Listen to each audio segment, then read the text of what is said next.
सर्वमङ्गलमाङ्गल्यं सर्वकल्याणकारकं ध्यानं सर्वधर्माणां जैनं जयतु शासनं जैनं जयतु शासनं जैनं जयतु नमः समय साराय सानुभूत्या चकारस्ते चित्तभावाय भावाय सर्वभावान्तरचिने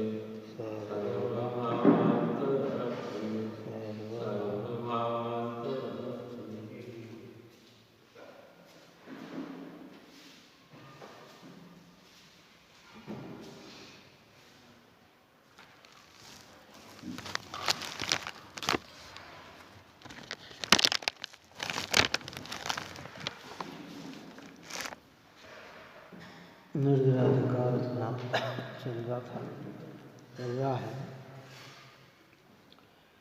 कथा 195 में आचार्य भगवंत ने ज्ञान की महिमा बताई और ये बात कही कि ज्ञान की इतनी सामर्थ्यता है कि ज्ञानी जीव सम्यक दृष्टि जीव के कर्म के उदय में भोग और उपभोग की सामग्री मिलती है, उन्हें भोगते हुए दिखाई भी देता है, फिर भी उसे नवीन कर्म का बंधन नहीं होता, अर्थात मिथ्यात्व संबंधी बंधन नहीं होता। दृष्टांत दे के भी समझाया था कि जैसे विष वेद जो होता है वो विष को सेवन करते हुए भी भोगते हुए भी मरण को प्राप्त नहीं होता है। अब आगे वैराग्य की सामर्थ्यता बताते हुए 196 नंबर की गाथा में ये बात कहते हैं। वो ज्ञान ऊपर में भी अपन ने चर्चा की थी कि ज्ञान यानी सम्यक ज्ञान, वैराग्य अर्थात उदासीन भाव, राग देश रहित भाव जो ज्ञानियों के अंदर निश्चित रूप से पाए ही जाते हैं। अगर ज्ञान और वैराग्य नहीं है तो ज्ञानी नहीं है, सम्यक दृष्टि नहीं है। ये बात यहाँ निर्जराधिकार में कहते हैं। ज्ञान की सामर्थ्यता बताते हुए अब वैराग्य की बात कहते हैं। देखिए क्या हिंदी गाथा देखिए 196। जो अरति भाव जो मत पीकर मत जन बनता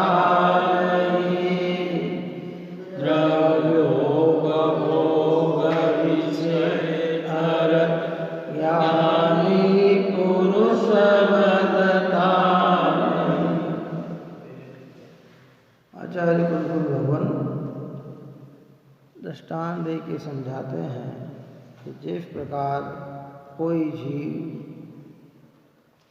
अरति भाव से अगर मद्य भी पीकर मत जन बनता नहीं, क्या करता है? एक रुचि से और एक अरुचि से जो नशा रुचि से करता है वह तो मतवाला हो जाता है, और जो ना चाहते हुए भी पीना पड़े तो वो मतवाला नहीं होता है ना। दृष्टांत को खाली सिद्धांत समझने के लिए है, यहाँ कोई उसकी प्रेरणा नहीं दी जा रही है ना, समझना। ये तो क्योंकि जितने भी दृष्टांत दिए जाते हैं वो दृष्टांत सिद्धांत को समझने के लिए दिए जाते हैं, और दृष्टांत जगत में होते हैं, दिखते हैं, बस उन्हीं को कहकर दृष्टांत की ओर आजार ले जाते हैं कि द्रव्य भोग विषय अर्थ ज्ञानी पुरुष बनता नहीं। इसलिए द्रव्य के भोग को उपभोग के रहते हुए भी अर्थ अर्थात उससे राग न होने के कारण ज्ञानी पुरुष बनता नहीं है। ये महिमा काय की है? ये वैराग्य की। ऊपर की गाथा को अपना भूलना नहीं, जो हमेशा चलती है, 149-50वीं गाथा, कि रागी बांधे कर्म को वैराग्यता मुक्ति लहे, ये जिन प्रभु उपदेश है तो रक्त होना कर्म से। जिनेंद्र भगवान का यह उपदेश है कि जो रागी है वह कर्म को बांधता है। रागी मतलब अज्ञानी, मोही, मिथ्यात्वी, जो दो द्रव्य के बीच में एकत्व स्थापित करता है, जो शरीर इंद्रिय मन वाणी को ही आत्मा मानता है, जो 5 इंद्रिय के भोग में ही आत्मा का सुख ढूंढता है, ऐसे जीव को कहा रागी। ऐसा रागी क्या करता है कि कर्म बांधता है, और जिसे आत्मा में आत्मपन नजर आता है, 5 इंद्रिय के भोग सुखदायक नजर नहीं आते हैं, शरीर इंद्रिया मन वाणी संयोग जिसे अपने नजर नहीं आते हैं, ऐसे जीव को कहा वैरागी। वो वैरागी क्या करता है? मुक्ति, वैराग्यता मुक्ति लहे। ये जिन प्रभु उपदेश है, जिनेंद्र भगवान का ये देशना है, ये उपदेश है, और आप और हमें संबोधन है कि तू रक्त होना कर्म से, अर्थात तो राग से रक्त मत हो, राग में अपनापन मत जोड़। रत और अरथ, अरत भाव से गाफिल नहीं होता। नशा तो होता है लेकिन वो गाफिल नहीं होता है, और रति भाव से नशा भी होता है और गाफिल हो जाता है। गाफिल मतलब यानी उसको सुध बुद्धि भूल जाती है ना। दृष्टांत दिया ना कि जैसे कोई नशा कारक जीव हमारे यहाँ का ऐसा तत्वार्थ सूत्र में आया कि अगर किसी जीव ने नशा किया, शराब के नशे में चूर है, वह कभी माता को पत्नी कहे, पत्नी को माता कहे, और कभी पत्नी को पत्नी भी कहे तो भी उसकी मान्यता सही नहीं है। क्यों? कि उसको पता ही नहीं। सुबह के क्यों रात में, देखो साहब रात में तो आप ऐसा बोल रहे थे, ऐसा मेरे को तो पता ही नहीं, ध्यान ही नहीं कि मैं क्या बोल रहा था। पराए घर को अपना कहने लग जाता है, अपने घर को नशे में कहते जाओ सब तुम ले जाओ, मुझे कुछ नहीं चाहिए, अरे ये सब पूरा मेरा ही है। लेकिन उसकी आस्था सही नहीं। और जब नशा उतरता है और जब उसे कहा जाए अरे तो अरे, ऐसे आप और हम मोह के नशे में अनेक वस्तु को आत्मा कह रहे हैं, क्या कह रहे हैं, और सबको अपना मानकर रत हो रहे हैं। जब भेद ज्ञान प्रकट हो, अरे एक परमाणु भी मेरा नहीं है। और अरत भाव से पिए तो नशा तो होता है लेकिन उसमें गाफिल नहीं होते हैं। बहुत सारी जगत में है ऐसी व्यवस्था। इस दृष्टांत को ज़्यादा नहीं खींचेंगे, अपना प्रयोजन जितना ही कर ले, क्योंकि इसमें ढेरों बातें आती है। तो यहाँ ये कहते हैं जो रत और अरत, रत यानी रुचि से, अरत यानी अरुचि से, न चाहते हुए पीने वाले को मतवाला नहीं होता, मोही नहीं होता है। और जो रुचि से पीता है वो क्या हो जाता है? मोही हो जाता है।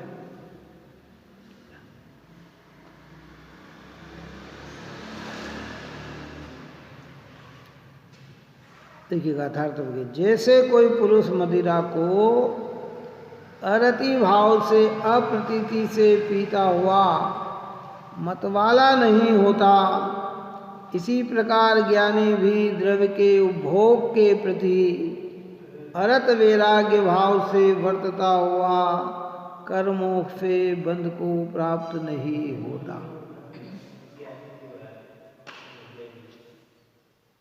जो रुचि से पीता है, जो सुख देखकर पीता है। गाँव वाले होते हैं ना, किसान लोग आते हैं, उनको लुटेरे जो लूटते हैं, प्रेम बढ़ा लेते हैं क्या, और उसको पिला देते हैं और उसके सामने वो भी पीते हैं क्या, लेकिन वो सावधानी से पीते हैं, इतना नशा न चढ़े कि वो अपने आप सुध-बुध खो जाए, और उसको इतनी पिला देते हैं कि वो सुध-बुध ही खो जाए, और फिर उसके जेब के रुपए निकाल लेते हैं, उसकी चीज छीन लेते हैं। जब नशे में आ, अरे भैया मुझे भी क्या पता, मैं भी, वो तो क्या, तो मैं भी नशे में, जबकि पैसे उसने ही निकाले हैं। अरे साहब पी के आए, फसल बेच के आए और सारा पैसा नशे में न जाने कहाँ ख़त्म कर दिया है। तो ऐसे कहते हैं कि जो रति भाव से पीता है वह बंधन से युक्त होता है, और जो अरत भाव से है वो इतना बेहोश नहीं होता है कि सर्वस्व लुटा जाए। ऐसे कहते हैं कि जिनका वैराग्य शक्ति जिनके अंदर है, ज्ञान और वैराग्य शक्ति है, अभी यद्यपि संपूर्णतया मोह का नाश नहीं हुआ। अभी कौन सा मोह का नाश हुआ? ज्ञानियों को कि मिथ्या संबंधी मोह हो गया, जिसको हमारे यहाँ दर्शन मोह कहा। क्या है? मोहिनी कर्म के दो भेद किए ना, एक दर्शन मोह और एक चारित्र मोह। वो दर्शन मोह में मिथ्यात्व अनंतानुबंधी जाने से अब वह भोग और उपभोग की सामग्री तो उसके जीवन में दिखी जाती है, लेकिन उसमें भी वो मतवाला नहीं होता।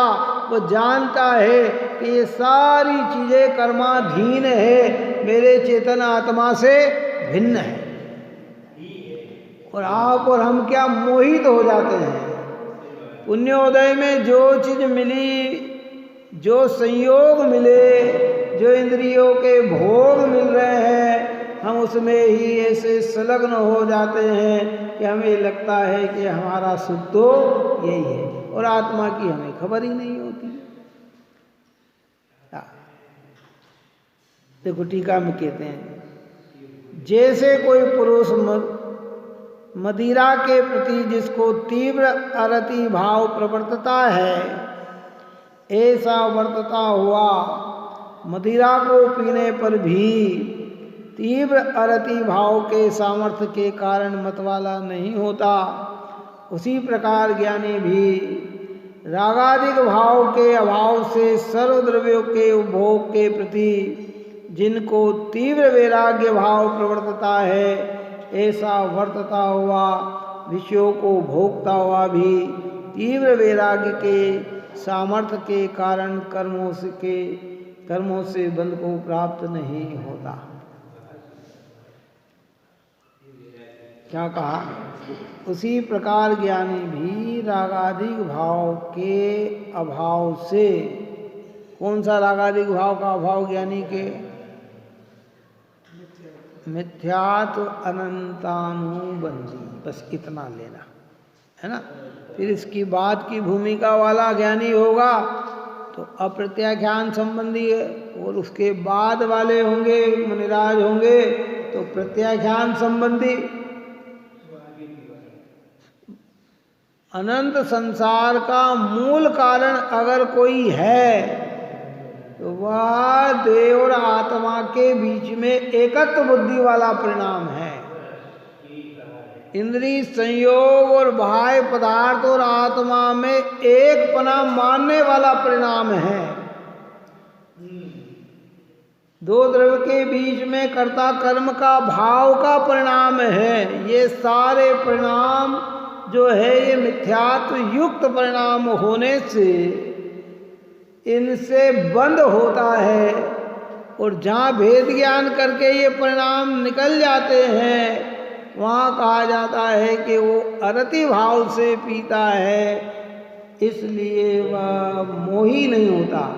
नशा तो फिर भी चढ़ता है क्योंकि उसका तो स्वभाव है ना, किसका, चाहे रत भाव से पिए चाहे अरत भाव से पिए, उसमें स्वभाव में क्या है कि उसका शराब का स्वभाव तो नशा उत्पन्न करना है, लेकिन अरत भाव से पीने वाला अपनी मर्यादा में रहकर करता है तो वह मोही भ्रमित नहीं होता, ठगाता नहीं है। बस इतना इतना अर्थ निकालना। ऐसा नहीं कि ज्ञानी के राग होता है और बंद नहीं होता, कि उसके बंद तो होता है पर अनंत संसार का बंद नहीं होता है। भोग और उपभोग बिना राग के भोगने में नहीं आते। क्यों? देखो ज्ञानी जो भोजन कर रहा है ना,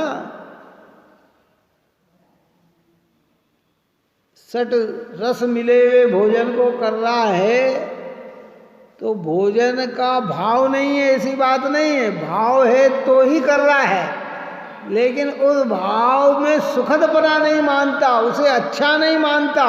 वो जानता है कि ये भाव मेरे लिए सुखरूप नहीं है, परंतु अब इसके अंदर आएगा कि क्या करे। ज्ञानियों के असाता कर्म के उदय से शरीर में जेठाग्नि उत्पन्न होती है। क्या उत्पन्न होती है? उसमें भूख सताती है।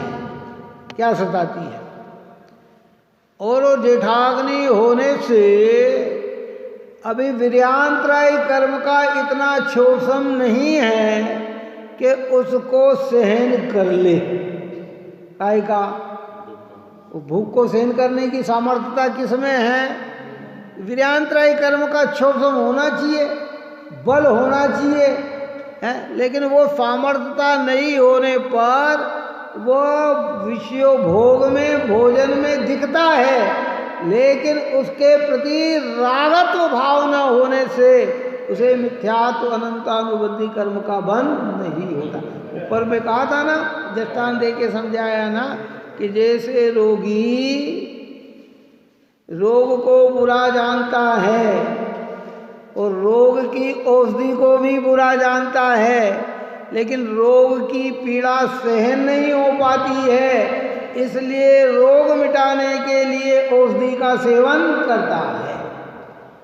ऐसे ज्ञानी कोई भी जगत का रीत, जगत की प्रवृत्ति उसे सुखदायक लगती नहीं है, लेकिन अभी इतनी विरक्ति उसके जीवन में आई नहीं है तो वह उसमें प्रवर्तते हुए भी अंदर से राग भाव न होने से, उसे अच्छा न मानने से वह उस कर्म बंधन से बनता नहीं है जो कर्म अनंत संसार का कारण हो। ऐसे ही है, दृष्टांत दे के समझाते हैं। तो ये सामर्थ्यता काय की? ये वैराग्य की। देखो दो कलश में अलग, दो गाथाओं में आचार्य देव ने अलग अलग महिमा बताई। एक ज्ञान की महिमा बताई, एक वैराग्य की महिमा बताई। अपन ने ऊपर में इस विषय की चर्चा कर चुके हैं कि जब जब ज्ञान की महिमा कही जाती है तो सम्यक दर्शन उसमें गर्भित होता है, क्योंकि सम्यक दर्शन के बिना ज्ञान सम्यक ज्ञान कहलाता ही नहीं है, है ना। और जहाँ सम्यक ज्ञान और सम्यक दर्शन होते हैं वहाँ वैराग्य भाव नियम से होता ही है। ऐसा होता नहीं कि सम्यक दर्शन और सम्यक ज्ञान तो है और उसे वैराग्य नहीं है। वैराग्य मतलब राग से उदासीनपना, राग में सुखत्वपना नहीं। और जिसको राग में सुखपना नहीं नजर आता है, तो जिसके लक्ष्य से राग उत्पन्न हुआ है उसमें सुख आने का तो प्रश्न ही उत्पन्न नहीं होता।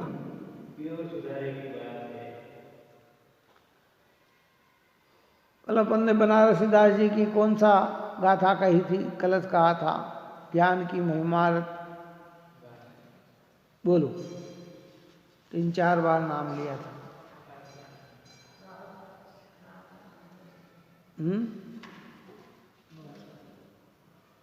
महिमा सम्यक ज्ञान की, अरो विराग बल जोई, क्रिया करत फल भूंजते, कर्म बंद नहीं होई। ये महिमा काय की है? ज्ञान और वैराग्य की ऐसी महिमा है। ज्ञानी धर्मात्मा समदृष्टि पुरुष शुद्धात्म अनुभव पुरुष अभी पूर्णता को प्राप्त नहीं हुए हैं और नीचे के पद में रह रहे हैं। चक्रवर्ती जैसे, इंद्र जैसे, अमींद्र जैसे, लोकांतिक देव जैसे, ऐसे पद से सुशोभित होने पर अभी पूर्णतया वैरागी वितरागी नहीं होने पर भी उन्हें भोग और उपभोग उनकी परिणति में दिखाई देता है, तो भी महिमा उस सम्यक ज्ञान की और वैराग्य की है कि क्रिया करते हुए दिखाई देने पर भी उन्हें अनंत संसार के कारण बंधन नहीं होता। कल कहा था ना, बीज को अगर जला दिया जाए और उसे फिर जमीन में बोया भी जाए, उसको प्रासुक करके जमीन में भी डाला जाए, तो क्रिया तो दिखती है ढलती हुई, लेकिन उसमें फल लगने वाला नहीं है। उसमें फल नहीं लगता। किसमें? प्रासुक बीज में नहीं लगता, फल नहीं लगता।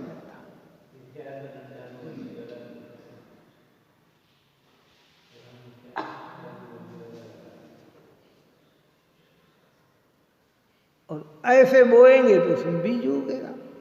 ऐसे आप और हमारे जितने भी भाव हैं, इन सब में संसार का फल लग रहा है। शुभ भाव हो चाहे अशुभ भाव हो, और अगर ये शुभ और अशुभ से भिन्न ज्ञायक स्वभाव हमारे पकड़ में आ जाए तो फिर उसके अंदर वो फल नहीं लगता कि जिससे अनंत संसार हमारा बढ़ जाए, है? तो काय की महिमा बताई जा रही? वैराग्य। वैराग्य शब्द का सीधा अर्थ है राग से उदासीन होना, उसका नाम है वैराग्य। दिखता तो है, क्या करें, आँख तो ऐसे ही देखती है। इतने दृष्टांत अपन ने कल दिए, ढेर सारे दृष्टांत दिए। उदय अवस्था ऐसी ही देखती है।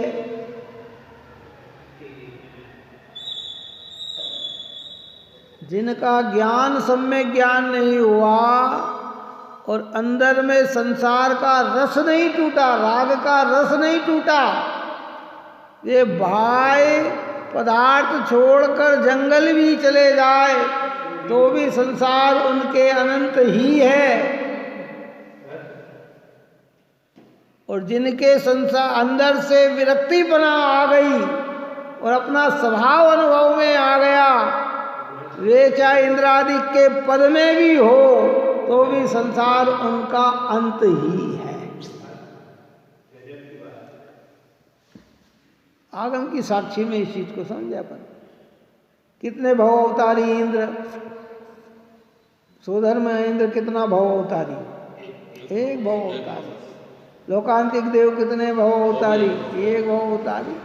सर्वार्थ सिद्धि के देव कितने भव अवतारी, एक भव अवतारी, और सारे क्या है, सब सम्यक दृष्टि हैं, आत्मानुभूति पुरुष हैं, निर्मल शुद्धात्म तत्व में रहने वाले पुरुष हैं, लेकिन उनका वैभव कैसा है कि उनका जबरदस्त वैभव है।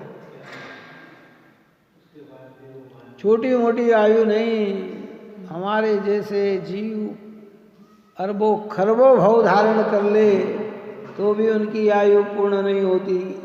एक सोधर्म इंद्र अपने जीवन में कितने ही तीर्थंकरों का कल्याण मना लेता है ना? कितने ही पूरा काल, हाँ। उसमें सारे अब आदिनाथ भगवान से अजितनाथ भगवान के बीच में 60 पूर्वांग का तो 72 पूर्वांग का तो अंतराल पड़ा, और आदिनाथ भगवान की 84 लाख पूर्वांग की आयु थी है, और सोदर में इंद्र फिर भी वहीं के वहीं है। इतनी आयु किसको कहते हैं, इतनी आयु? तो ऐसे में कैसे रहते होंगे वहां? संयम का भाव तो है नहीं ऊपर। कौन सा गुणस्थान 5वां है नहीं स्वर्ग में? क्या समझ में आए? इंद्रियों के भोग दिखते नहीं, लेकिन भारी सामग्री सब उपलब्ध है। इंद्रानियां इतनी, सची इंद्रानी इतनी जीवन में, कल का परसों का ही था कि 40 नील इंद्रानियों का संयोग का वियोग हो जाता है। कितनी संख्या, कितना कितना कहें, लेकिन फिर भी राग में रत न होने से वे अनंत संसार के कारण को प्राप्त नहीं होते। एक भोग में ही उनका क्या होता है, निर्वाण हो जाता है। एक भोग में निर्वाण हो जाता है। और ऐसे ही दूसरे देवता भी हैं वहां,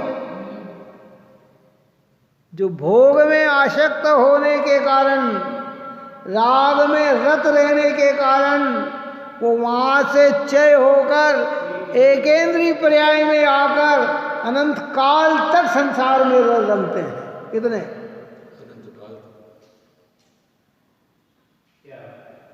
यो विमानवासी हूँ ठाय, सम्यक दर्शन बिन दुख पाए, ताते जय था वर्तन धरे, और यो परिवर्तन पूरे करे। कितना? एक एक भव में निर्वाण, और एक उसी भव के अंदर कहाँ? अब थोड़ा सा और विश्लेषण करते इस चीज का।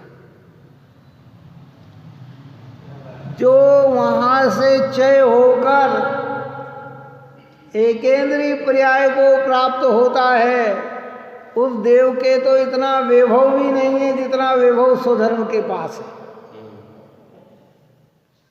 अंतर समझ में आया नहीं आया? क्या समझ में आया? स्वधर्म का वैभव जो एक भव में निर्वाण को प्राप्त कर लेता है, और जो वहां से एकेंद्रीय पर्याय को प्राप्त होता है, उसके पास तो इतना वैभव भी नहीं है। फिर भी थोड़े वैभव में भी वो इतना रत रहता है, भोगों में इतना आसक्त रहता है, संयोगों में इतना मस्त रहता है कि वहां से उसकी पर्याय डाउन होकर एकेंद्रीय पर्याय को प्राप्त हो जाता है। हमारे यहाँ कहा ना, बहु आरंभ बहु परिग्रह नरकश। नरक का कारण क्या बताया? कि बहुत आरंभ और बहुत परिग्रह। अगर बहुत परिग्रह से नरक होता तो फिर तीर्थंकर भगवान को मोक्ष क्यों हो गया? तो यहाँ कौन सा आरंभ और परिग्रह लेना है जो नरकों का कारण है? आसक्ति होती है कि जो आरंभ हिंसा से युक्त है, जो आरंभ में दूसरे को पीड़ा पहुंचाई जाती है, जिस आरंभ के अंदर दूसरे का नुकसान किया जाता है, वह परिग्रह, कि जिस परिग्रह में अनीति और अन्याय का परिणाम होता है, जिस परिग्रह के अंदर कर्म के उदय में मिला हुआ होने पर भी खोटे परिणाम से युक्त होकर वह परिग्रह संयुक्त होता है, तो कहते ऐसे भाव से जीव कहाँ चला जाता है? नरक चला जाता है। बाह्य पदार्थ तो निमित्त रूप में तब कहलाते हैं जब अंदर के भाव होते हैं, और नहीं तो फिर तीर्थंकरों का जीवन क्या होगा? बोलो। अपने तो कहा न था, अभी हमारे यहाँ कोई थोड़ी देर के लिए कोई लड़ता हुआ नजर आए, कितने हैं, तो भी अरे मत लड़ो, ज्यादा गुस्सा मत करो, नहीं नरक चले जाओगे। क्या कहा जाता है? बोलो। और भरत चक्रवर्ती तो 66,000 वर्ष तक युद्ध लड़े, जिन्होंने, कितने, लेकिन वे विरक्त भाव से, हम रक्त भाव से, अगर क्रोध के परिणाम में आयु का बंधन हुआ तो नियम से नार की ही बन जाता है। क्या बनता है? हाँ। और सम्यक दृष्टि के अंदर एक ऐसी योग्यता प्रकट हो जाती है कि उनके जितने भी सम्यक दृष्टि धर्मात्मा पुरुष होते हैं, सम्यक तो छूटे नहीं। ऐसे सम्यक दृष्टि जीव के अशुभ भाव में आयु कर्मों का बंधन नहीं बंधता, पाप भाव में कर्मों का बंधन नहीं बंधता। उनके जब भी कर्म का आयु का बंधन बंधेगा तो पुण्य भाव में ही बंधेगा। अब ये क्यों है कि ये योग्यता है, इसमें किसी के करने धरने से कुछ नहीं है, सब सहज होता है। पर्यायगत योग्यता रहती है, उसमें तर्क नहीं लगाया जाता कि ऐसा क्या है, क्यों, अपनी अपनी योग्यता क्या करे।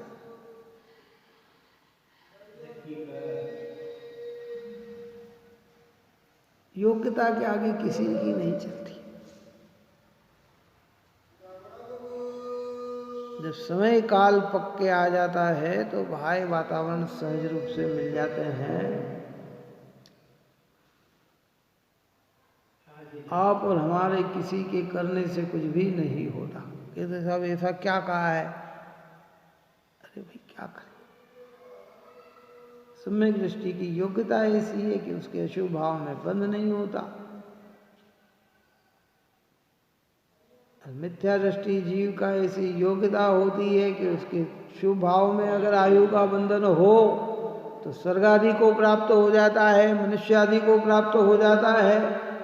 और जीवन भर अच्छे कर्म किए हों, अच्छा कार्य किया हो, और आयु का बंधन अशुभ भाव में हो गया, पाप के भाव में हो गया, तो उसको दुर्गति भी मिल जाती है। मायाचारी के परिणाम में हो गया तो उसको तिरंज पर्याय मिल जाती है कि साहब ये तो बहुत भक्ति करते थे, सामायिक करते थे, प्रतिक्रमण करते थे, प्रत्याख्यान करते थे, स्वाध्याय करते थे, भाई करते थे, और जिस समय परिणाम सुधारने थे उस समय परिणाम में बिगाड़ था, तो आयु का बंधन कैसा हो गया कि दुर्गति का कारण बन गया।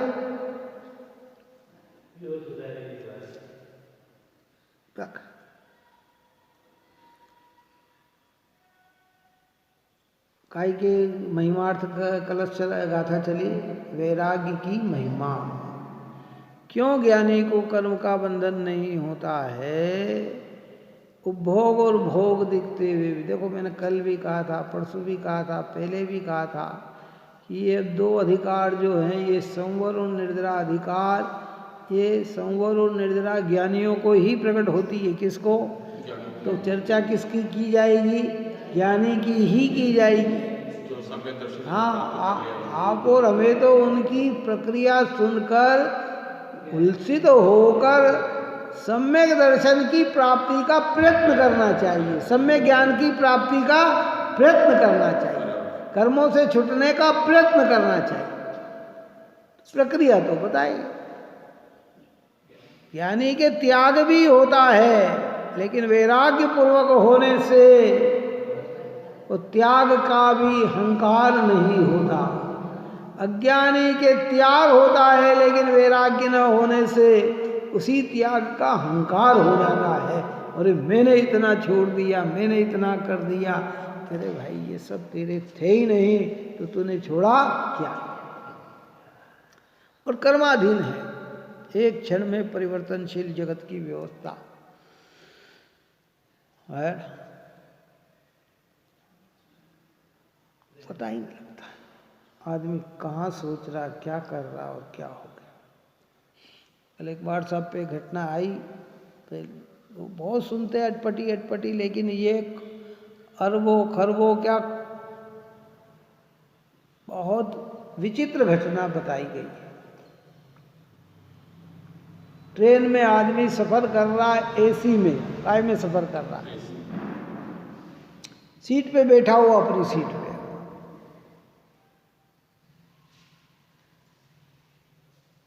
सामने की ट्रेन पे दूसरी पटरी पे दूसरी ट्रेन जा रही। कौन सी ट्रेन जा रही? वो तो अपनी सीट पे बैठा हुआ। उस ट्रेन पे जो दूसरी पटरी की पे ट्रेन थी,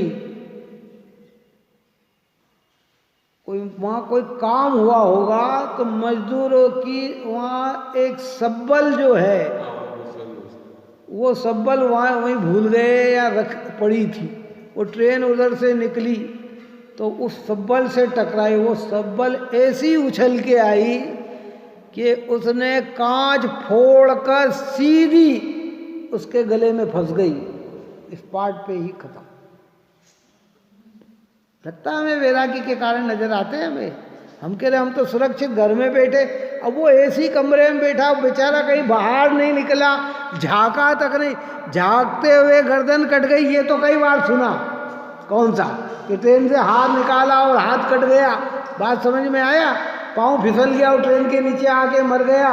लेकिन अब बैठा हुआ ट्रेन में आग लग जाए और व्यक्ति मर जाए, ये घटना भी हमने अनेकों सुनी। क्या समझे हैं? क्या आग लग गई और कितने ही व्यक्ति जल के मर गए, ये भी सुनी। लेकिन ये कैसी, ये पहली घटना है? खिड़की बंद, सब कुछ बंद, बंद खिड़की। एसी में तो सब पैक रहता है ना। लेकिन वो क्योंकि कितनी स्पीड से सामने वाली गाड़ी गई और टकराया और कितनी स्पीड से वो उछली है। अब उस व्यक्ति की मृत्यु का योग कैसा? वो चाहती है अगर वहां से नहीं होती और ऊपर उछल के ऊपर टकराती, क्या खिड़की के ऊपर टकराती, लेकिन वो सीधी वहीं से वहीं टकराई और एकदम सीधे वहीं का वहीं, टाइम भी नहीं लगा और स्पॉट पे ही देह छूट गई। अब घर आप और हम कहते हम तो एसी की गाड़ी में जा रहे हैं, हम तो हमारा क्या बिगड़ रहा है? फोन लगा के कहता है सीट पे बैठने के बाद, कौन? मैं बैठ गया हूँ, अच्छी तरह से चिंता मत करना, बहुत बढ़िया जगह मुझे मिल गई है, हैं?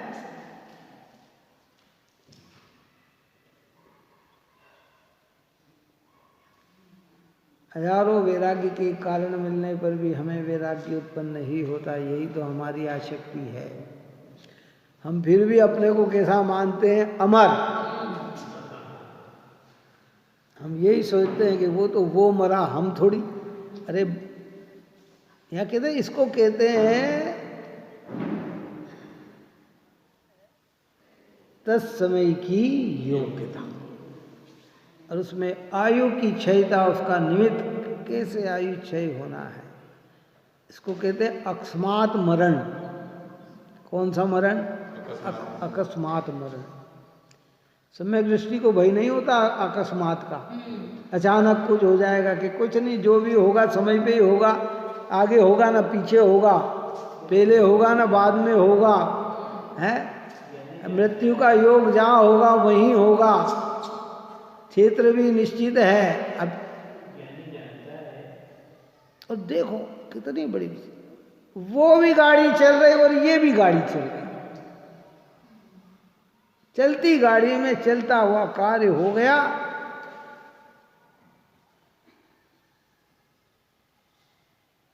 इसलिए जिनवाणी माता कहती है कि निज आयु क्षय से मरण हो, ये बात जिनवर ने कही,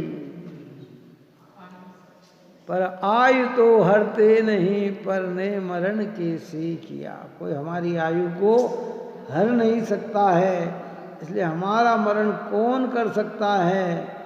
और हम अन्य की आयु हरण नहीं कर सकते हैं, तो अन्य का मरण हम कैसे कर सकते हैं। जब आयु पूर्ण होती है तो नियमित रूप से मरण होता होता और होता ही है। अब आप और हमारी आयु से मरण होगा, ये बात हमारे विश्वास में जम गई। और है कि नहीं विश्वास। कुंद कुंद आचार्य की जिसने वाणी सुनी है उसको भरोसा हो गया कि मेरा मरण मेरी आयु पूर्णता से ही होगा। तो ये प्रतीति हो गई, क्या हो गया, लेकिन अभी निर्भर नहीं हुआ, क्योंकि अभी से ये पता नहीं है कि मेरी आयु कब होगी, कैसे होगी, किस निमित्त से हो गई। श्रद्धा तो हो गई, जा करी जैसे जाई समय में जो हो तब जो द्वार, सो बनिए टरिए कचुनाई कर ली नो निर्धार, हमको कछुए नारे जान लियो संसार। लेकिन अभी हमारे ज्ञान में नहीं है, इसलिए हमें वो प्रयत्न करना चाहिए कि जिस क्षण मरण होगा उस समय तो होगा ही, लेकिन हमें ये प्रयत्न करना चाहिए कि आज ही ऐसा विकल्प तैयार करना चाहिए कि भाई ऐसा ना हो कि देह जब छूटे तब छूटे, पर उसके पहले मैं बिना तत्व ज्ञान के देह छोड़ दूं, बिना आत्म अनुभव के देह छूट जाए। इतना प्रयत्न, ये तो विश्वास हो गया जो होना। अन्य मत में भी लिखा, हमारे यहाँ थोड़ी, अन्य मत में भी यही कहा गया कि होनी टलती नहीं है, अनहोनी होती नहीं है। क्या जैन धर्म ही नहीं कह रहा है, अन्य मत भी कह रहे हैं। वहां पे भी कह दिया था कि कृष्ण का उस दिन दृष्टांत यही था कि कृष्ण कंस की मृत्यु का है देवकी के 8वें पुत्र से होगी, कैसे होगी है। तो वो देवकी को ही मारने के लिए गया भाई, इसको कि न रहेगा बांस और न बजेगी बांसुरी। तो किसी ने समझाया कि भाई इनको मारने से क्या मतलब, 8 पुत्र होंगे जब मरण होगा ना, अभी कहाँ मरण होने वाला है? तो क्या किया जाए। बुद्धिमान ने राय दे दी कि ऐसा करो कि इनको दोनों को बंद कर दो जेल के अंदर। अगर इनके पुत्र भी होंगे तो तुम्हारी निगाह में होंगे क्या, और पुत्र निगाह में होंगे तुम पुत्रों को मारते रहना। तो उसको ये बात जम गई कि हाँ बात तो सही है, कि जेल में बंद कर दिया, जेल में बंद कर दिया और अखंड पहरेदार खड़े कर दिए। जब जब वो गर्भवती होती खबर पहुंचती, और जब जन्म होता कि वो, लेकिन जो होना था वो तो हो ही नहीं, सबको पता है। अपना तो अन्य मत में भी ऐसी कथा है, हमारे यहाँ तो बिल्कुल आचार्य ने डंके की चोट तो सीनाद कर दिया। कार्तिकेय अनुपेक्षा में कार्तिकेय स्वामी ने अपनी गाथा में कह दिया कि जिस द्रव्य का जिस क्षेत्र में जिस काल जिस भाव जिस निमित्त जिस पुरुषार्थ पूर्वक जो होना है वह नियम से होता है, होता है, होता है, वह कभी भी टलने वाला नहीं है। जो होना है सो निश्चित है, केवल ज्ञानी ने गाया है। होनी है वह होएगी, मन में धीरज धार, झूठे सगुन विचारता क्या पावेगा पार। तो वो जो होना है वो तो बिल्कुल होगा, होगा, होगा, टलता नहीं है, टाला नहीं है टलता विधि का उदय किसी से। श्री राम शोक चिंता तू चित्त से हटा ले। इस सारी बात कह के निर्भर किए लेकिन ये निर्भार श्रद्धा संबंधी हुई। कितने हैं? फिर भी ज्ञानी को भूमिका के अनुसार विकल्प आए बिना रहते नहीं है। श्रद्धा में कमी लाते नहीं और प्रवृत्ति ज्ञान विवेक के द्वारा करते हैं।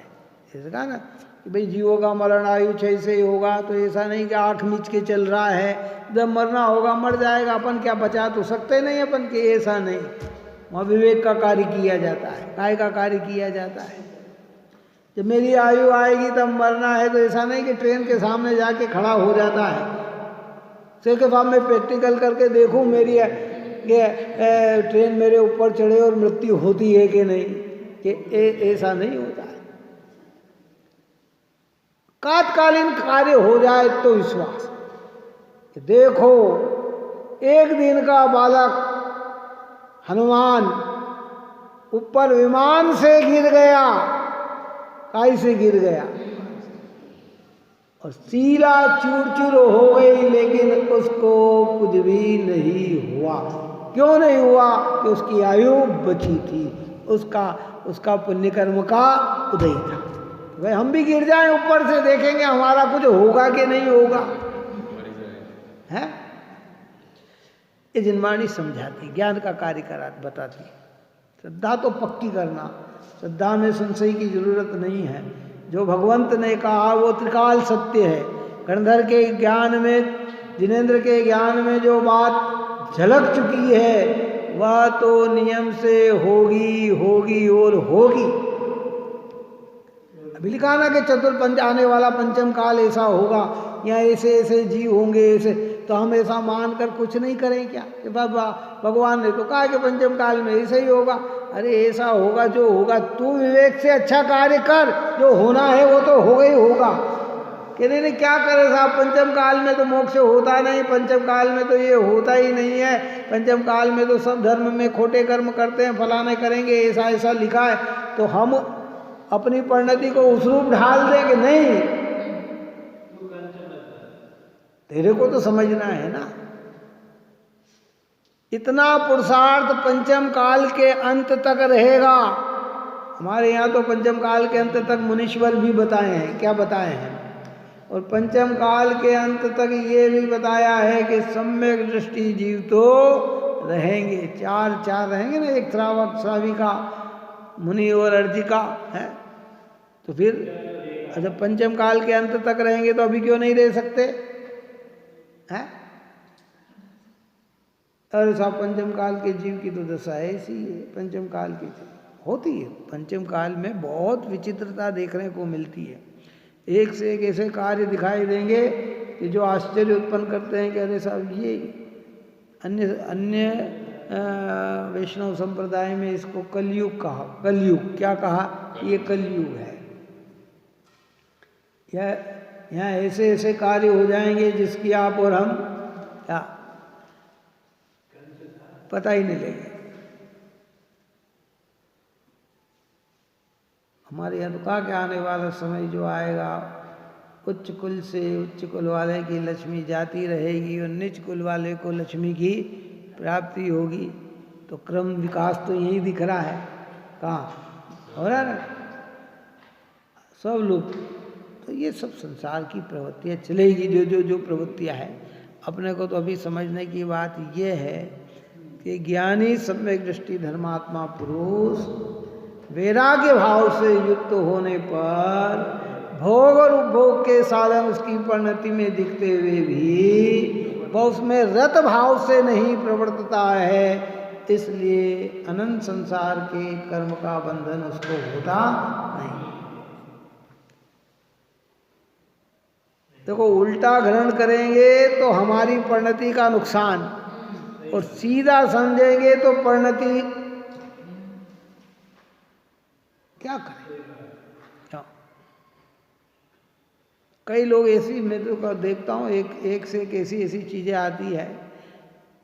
अपन ने कहा ना, मोटरसाइकिल, मौत के कुएं में मोटरसाइकिल चलाने वाला आंखों पे पट्टी बांधकर चला रहा है, काय पे चला रहा है, और फिर भी मरण को प्राप्त नहीं होता, एक्सीडेंट नहीं होता, क्यों? और वो जो चलाता है वो उसमें कैसी जगह होती है? सीधी प्लेन जगह होती है? ऐसे दीवार टाइप चारों तरफ, जरा सा भी पटिया अगर हल्का सा ऊंचा नीचा हो जाए तो झटका लगे। और आप और हम आंख मीच के जरा सी देर मोटरसाइकिल तो क्या साइकिल भी नहीं चला सकते, और चलाने गए तो एक्सीडेंट किए बिना रहेंगे नहीं। तो वो ज्ञान और वैराग्य क्या इतना पावर ज्ञानियों में रहता है कि वो हमें दिखते ऐसे कार्य में हैं लेकिन फिर भी कर्मबंध से युक्त नहीं होते हैं। वो ज्ञान और वैराग्य की सामर्थ्यता है। उसको देखकर हम उनकी नकल करने लग जाए, हम सोचे कि हमें भी बंधन नहीं हो रहा, कि तेरे को अनंत बंधन होगा अगर तूने सम्यक ज्ञान प्राप्त नहीं किया और वैराग्य प्राप्त नहीं किया और भोगों में रक्त है, तो तेरे को बंधन के अलावा और कोई दूसरी चीज होने वाली नहीं। भावार्थ के पूर्ण करते हैं कि यह वैराग्य का सामर्थ्य है कि ज्ञानी विषय का सेवन करता हुआ भी कर्मों से नहीं बंधता। काय का सामर्थ्य ये वैराग्य का सामर्थ्य है।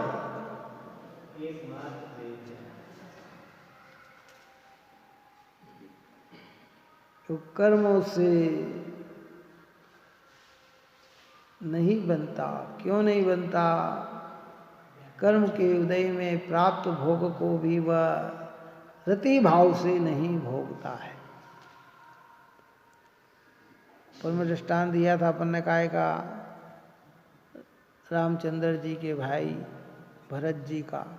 क्या करे, राज्य करता हुआ दिखाई दिया, लेकिन रति भाव से कि अरति भाव से, हमारे यहाँ तो ऐसा नहीं बताया, लेकिन अन्य वैष्णव संप्रदाय में जा राम कि उसने तो रामचंद्र जी की खड़ौ ले ली।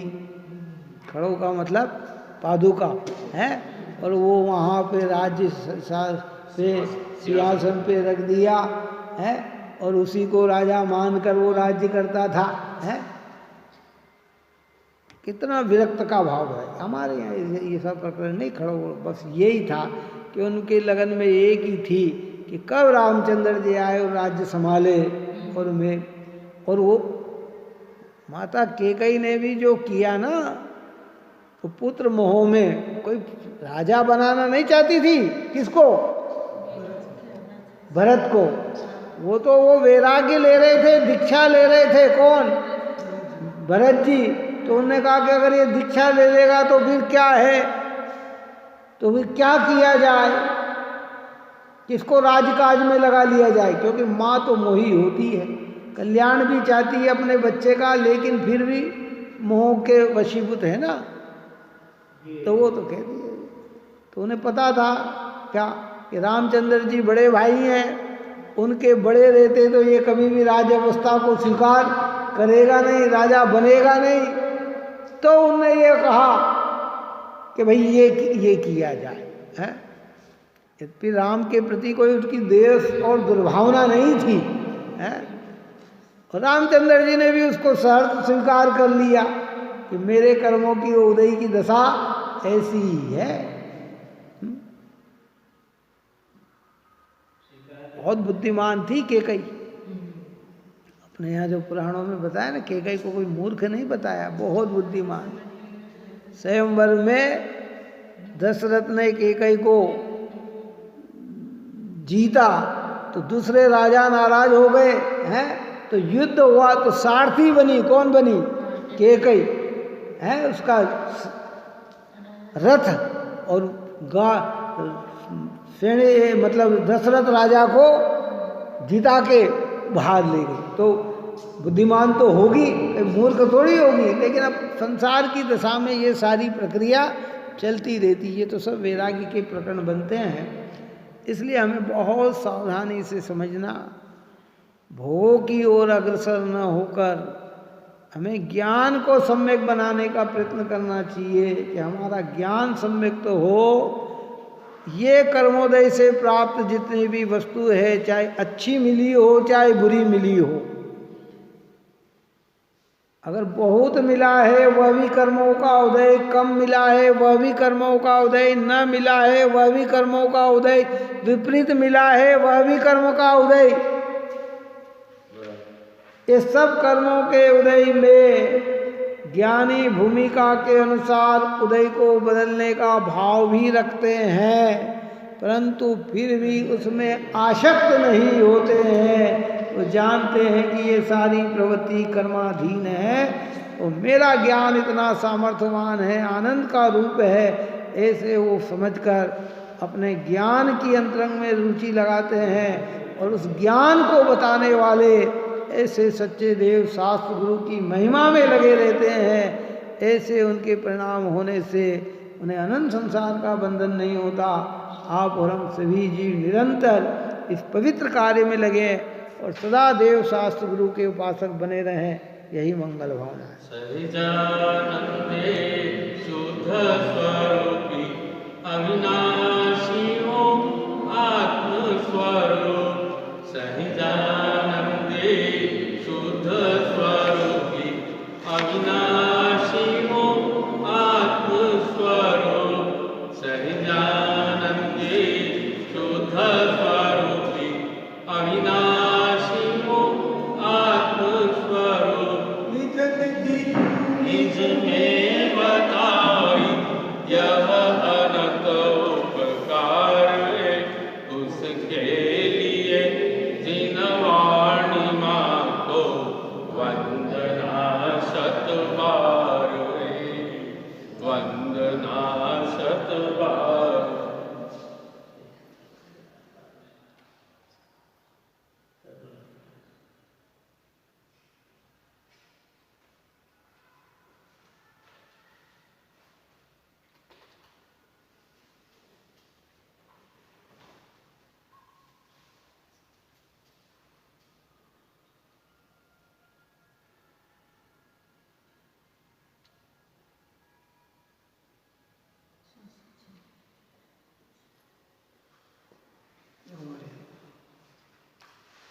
श्रवणी के ज्ञान से